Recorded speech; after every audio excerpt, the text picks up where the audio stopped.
ஓம் ஸ்ரீ தாரா நேயர்களுக்கு வணக்கம். மனசு ரொம்ப கவலையா இருக்குங்க. எனக்கு மனக்கவலைய போக்கணும். எல்லாம் இருக்கு. ஆனா ஏதோ ஒரு கவலை, ஏதோ ஒண்ணு வந்துட்டே இருக்கே வாழ்க்கையில.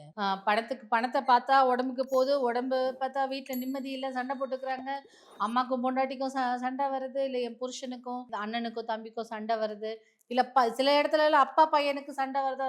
ஐய்யயோ! நான் தனியா வீட்ல விட்டுட்டே வர முடியாது. எப்ப அடிச்சுப்பாங்கன்னு தெரியாது. அப்படிலாம் இருக்கு. ஸோ அந்த மாதிரி எல்லாம் வீட்ல வந்து நிம்மதியற்று இருக்கு. இல்ல ஒரே டென்ஷனா இருக்கு. அந்த நேரத்துல நீங்க என்ன பண்ணலாம் அப்டின்னா, நீங்க ஒரு கண்ணாடி டம்ளர்ல தண்ணி எடுத்துக்கோங்க. எடுத்துக்கிட்டு 7 வரமிளகு, காஞ்ச மிளகா சொல்றாங்கல்ல.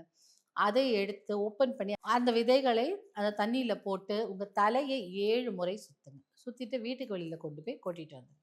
யார் கால் படாம ஓரமா கொட்டிடுங்க. இப்போ உங்க புருஷனுக்கு அப்படி இருக்குன்னா, அவர் தலையை 7 முறை சுத்தி கொண்டு போய் கொட்டிட்டு வந்துருங்க. அதே மாதிரி வீட்ல இருக்க எல்லாருக்குமே பண்ணலாம்.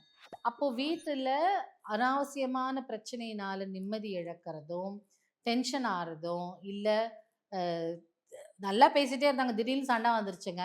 அப்படின்லாம் சொல்லி நாங்க எதுக்கு பேசாம இருந்தோம்ன்னு, இப்ப எனக்கு தெரிஞ்சு ஒரு அண்ணன் தம்பிலாம் 3 வருஷமா ஒரே வீட்ல இருப்பாங்க. ஒரே ரூம்ல தான் இருப்பாங்க.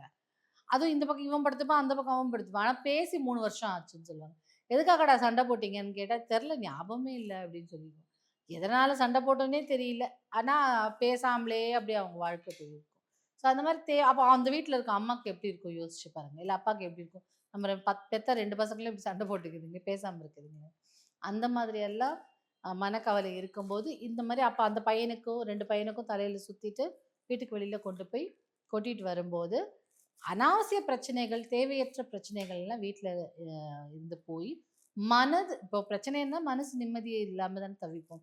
மன நிம்மதி கிடைக்கும் இந்த பரிகாரம் பண்ணும்போது. எப்பலாம் வீட்ல பிரச்சனை வருது, எப்பலாம் மனசு தடுமாறுது அப்படின்னு நினைக்கும்போது, கஷ்டப்படணும்னு நினைக்கும்போது, இந்த பரிகாரத்த பண்ணுங்க. இதுக்கு நேரம், காலமெல்லாம் ஒண்ணும் இல்ல. உங்களுக்கு எப்ப கன்வீனியன்ட்டோ பண்ணிக்கலாம்.